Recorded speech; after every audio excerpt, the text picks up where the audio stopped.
Yang saya hormati bersama, yang saya hormati Dr. Haja Ida Fauziah, MSI, selaku Menteri Tenaga Kerja, Bapak Anwar Sanusi PhD, Sekjen Kemenaker, dan semua pejabat tinggi media, semua yang di lingkungan Kemenaker, dan teman-teman yang hadir offline di sini, di pondok kami.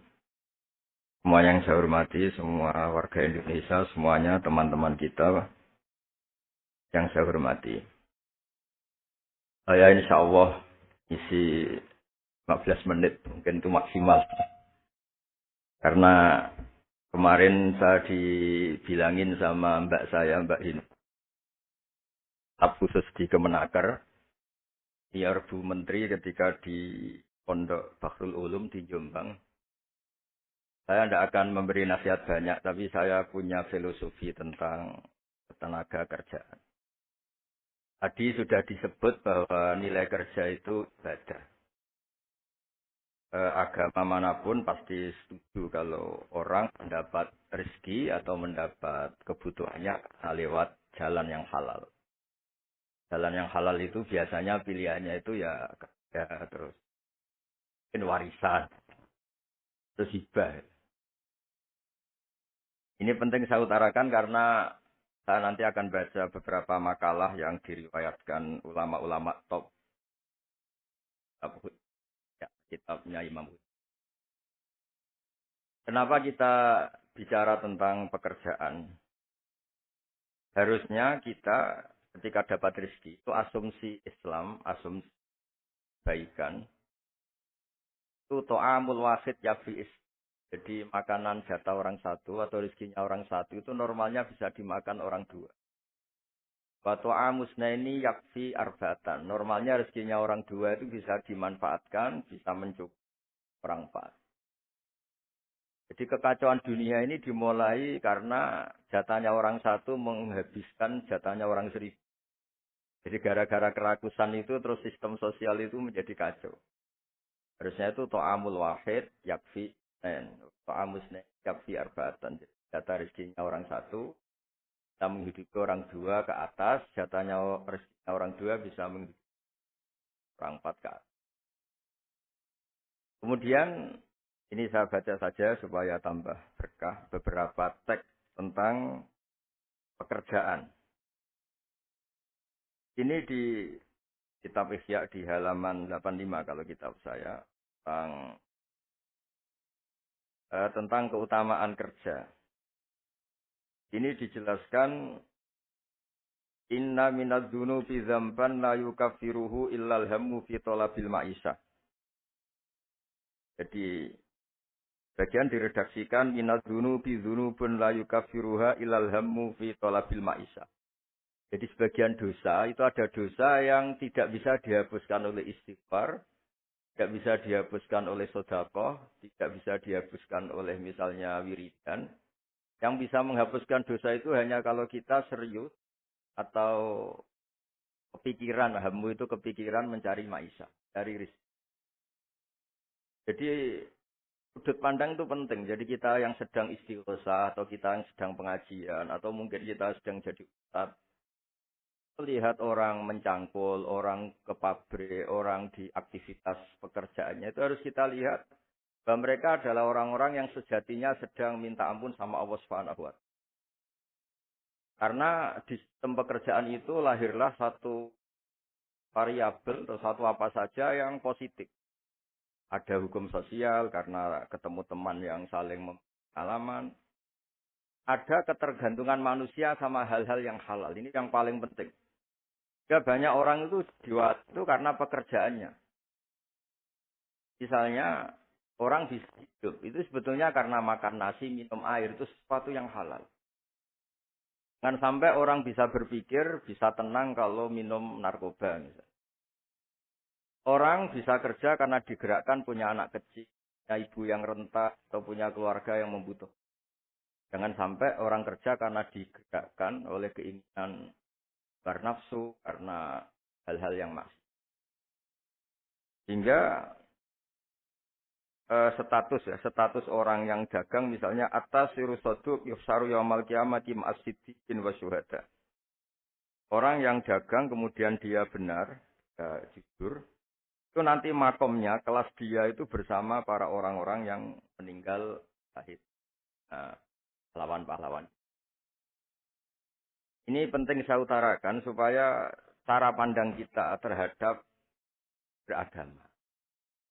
Jangan sampai misalnya kita beragama, terus kemudian melihat yang ibadah itu yang datang ke masjid. Ya kita jam kerja, kemudian ada pengajian, kita tidak pengajian itu dianggap salah karena nggak datang di masjid. Padahal kita datang ke pabrik atau ke pasar, nilainya sama, sama-sama ibadah. Ini penting supaya cara pandang kita terhadap orang lain itu positif. Saya berkali-kali bilang, kalau ada tetangga saya meninggal, saya muji orang ini kalau malam tidur. Kalau malam mungkin ya lihat sinetron. Kalau malam itu ya santai-santai di rumah sampai. Kalau kita pakai sudut pandang maksimal, yang dikatakan taat itu tahajud, dan maka orang ini tidak masuk kategori taat. Tapi kalau kita kembali ke definisi takwa, takwa itu meninggalkan hal-hal yang dilarang Allah Ta'ala. Orang ini akan kelihatan berprestasi karena saat di rumah dia berarti tidak melakukan hal-hal yang tidak mencuri, tidak mengganggu orang lain, tidak menjadikan kegaduhan di patan atau di jalan. Sehingga agama ini juga harus mengapresiasi tarkul ma'asi. Bahwa orang yang tidak punya aktivitas di rumah. Banyak yang dilakukan sebetulnya. Kebaikan masif, kebaikan bersama. Karena orang ini tidak melakukan hal-hal yang merugikan orang lain. Ya saya berkali-kali bilang kalau saya jadi kiai, jadi orang baik. Kalau ada orang yang dermawan, kasih sesuatu ke kita, ya kita senang karena kebaikan itu diapresiasi. Misalnya ada tadi cerita menakar dapat apresiasi, dapat penghargaan. Ya kita senang karena itu. Karena itu. Tapi andaikan tidak, itu juga senang. Senangnya karena mungkin orang lain ini sudah tidak butuh kita. Tidak butuh kita kok buat baik. Saya berkali-kali bilang, kalau Anda jadi kiai tidak usah tersinggung kalau tetangga tidak minta konsultasi. Artinya mereka sudah mandiri, sudah memutuskan masalahnya sendiri. Tapi kalau konsultasi, anggap mereka punya akhlak, tanya dia. Kalau tidak, ya anggap saja mereka sudah mandiri. Makanya sudut pandang ya dalam Islam, sudut pandang itu penting sekali. Jadi setelah kita baca beberapa hadis, suatu saat Rasulullah itu ngaji di masjid, teras masjid. Dia ngaji, dan ada pemuda dengan cangkulnya, dengan enaknya melewati Rasulullah. Ya para sahabat itu komplain, ini ngawur sekali, ada Rasulullah ngaji, tapi tidak ikutnya. Malah berlalu saja ke ladangnya. Tapi ketika dengan tanda kutip disalahkan, Rasulullah malah bela pemuda tadi. Pemuda kalau dia kerja karena mencarikan nafkah untuk keluarganya, yang kecil atau yang tua, dan supaya dia tidak minta-minta orang lain. Sudah sunnahku. Jika bentuk sunnah Rasul itu harus orang datang ke pengajian dan orang ikut fatwa kita mau itu. Nah, mungkin teman-teman yang sedang bekerja itu tidak lagi mendengarkan ngaji, sudah melakukan isi pengajian. Jadi yang lain baru mendengarkan, yang itu sudah melakukan isi pengajian. Makanya kalau di daerah saya banyak, kenapa kamu tidak datang ngaji? Saya lebih dari ngaji dari Pak Kiai. Kenapa? Pak Kiai kan yang menyarankan supaya kita baik sama orang tua. Saat Pak Kiai pengajian, saya ngurmat orang tua saya di rumah sakit. Tapi kadang-kadang kita pakai ukuran kita sendiri. Yang nggak datang pengajian itu orang jelek karena nggak mau datang.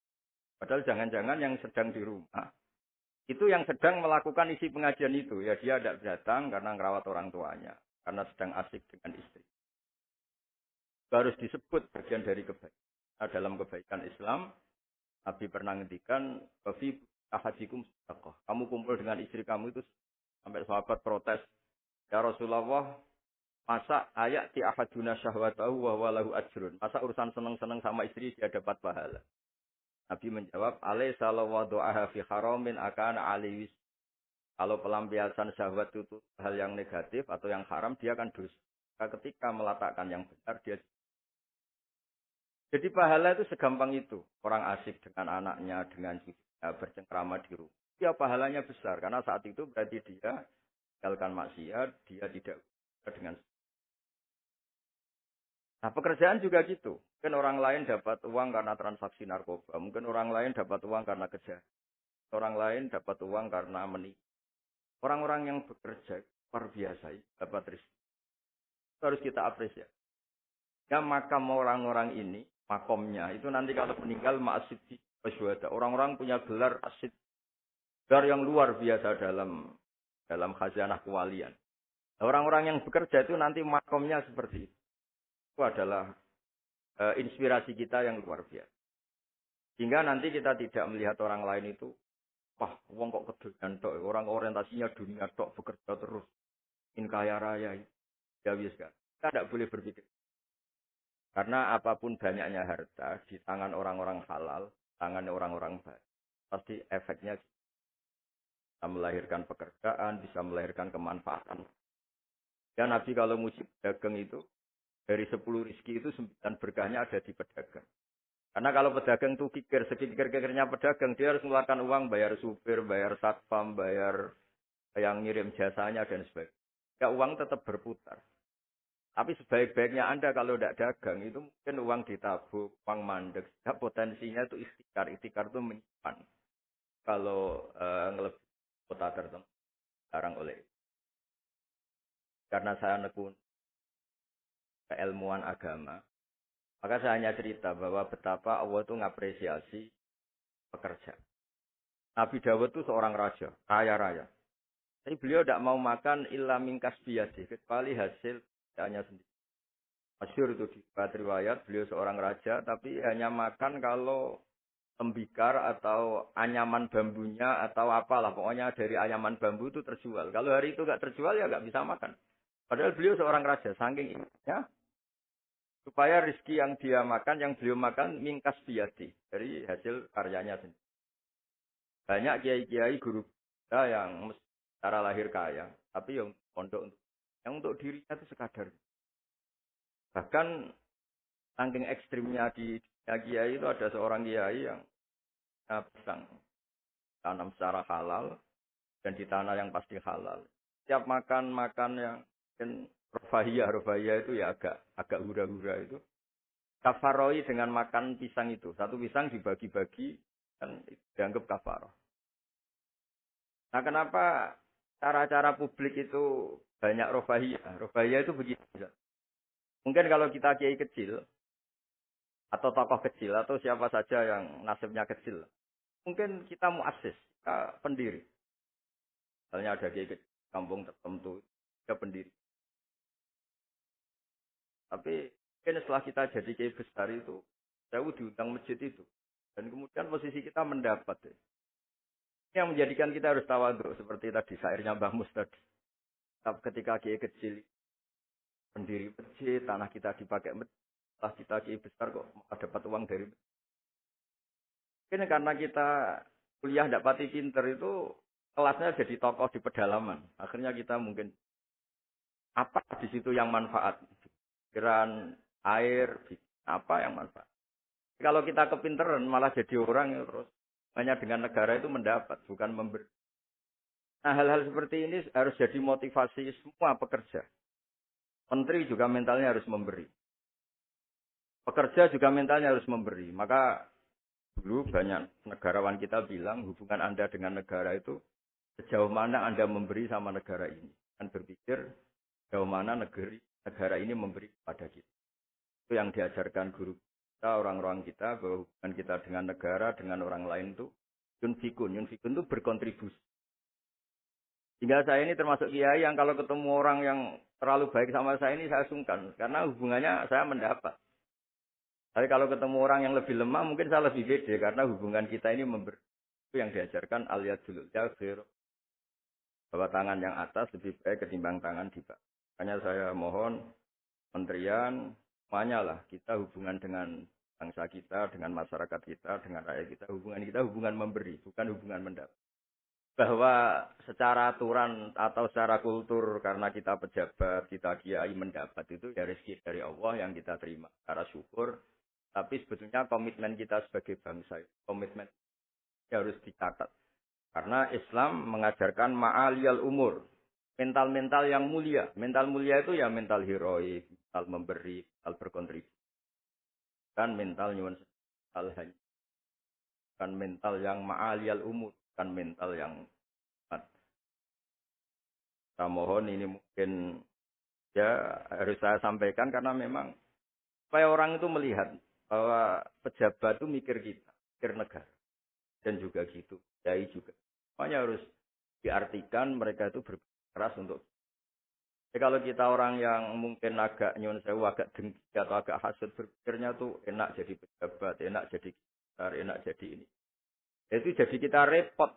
Makanya tunjukkan bahwa kita adalah orang yang bersal hero, orang yang bersal berkontribusi, orang yang bersal khairunas anfa'uhum.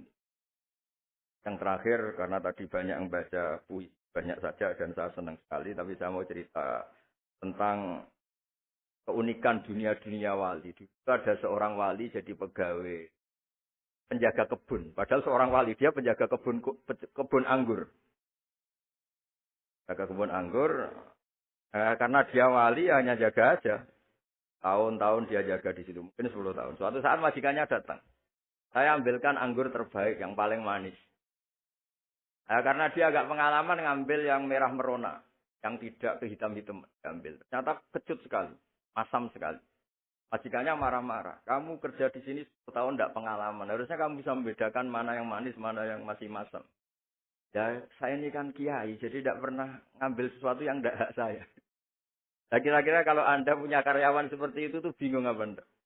Kalau dibilang khianat, tidak pernah khianat. Tapi akhirnya nggak bisa disuruh karena nggak pengalaman. Barat Anda punya pembantu, ayo anterin saya tidak bisa nyuper. Mobil nganggur banyak kok tidak bisa nyuper. Saya tidak pernah gasap. Jadi itu memang apa ya. Jadi akhirnya terus majikan tadi, dah kamu jadi guru, saya jadi ustadz, kamu nggak pantas jadi kerja gitu. Terus akhirnya, dan ternyata ya, tadi termasuk wali besar yang hajana kuali kerja 10 tahun di sama sekali nggak pernah makan. Suatu saat majikannya datang minta diambilkan anggur terbaik. Jadi dia ngambil sekenanya yang dikira baik. Terus ternyata itu kecut sekali masam sekali. Gak dimarahin karena dia nggak pernah sama sekali ngambil. Dia merasa kualitas ya dijaga, amanah dijaga, tapi komitmen terhadap kebaikan bersama karena kalau kita bangkrut yang sakit ya pangan saja bukan kemenaker saja. Kalau negara ini kolab yang bingung ya nggak presiden saja kita semua merasa salah sebagai bangsa yang bersama ingin khairunas anfa'akan rahmatan. Semuanya enak, semuanya nyaman karena kita semua kenal Bismillahirrahmanirrahim ketika menyebut Allah pasti yang maha pengasih dan maha penyayang. Saya kira demikian, mari berdoa bersama semoga bukti bahwa kita bergantung sama yang menguasai langit bumi, menguasai kehidupan kita, menguasai semua yang terlewatkan maupun yang akan datang. Al-Fatihah. Bismillahirrahmanirrahim.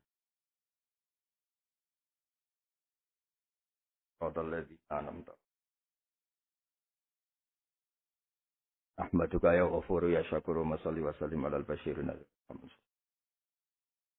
As'aluka bi anna lakal hamda la ilaha illa anta al-hannan al-mannan. Ya badi as-samawati wal ardi ya hayyu ya qayyum ya dal jalali wal ikram. Anta rizquna ya wa husnal muamalati fi ma bayn.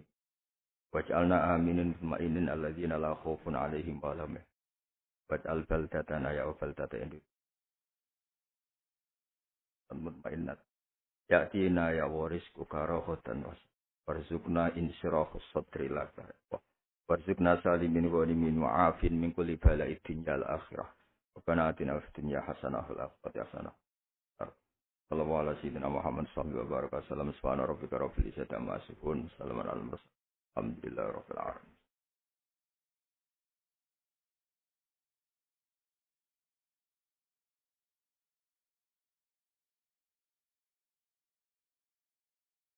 Ya kurang lebih mohon maaf. Assalamualaikum warahmatullahi wabarakatuh.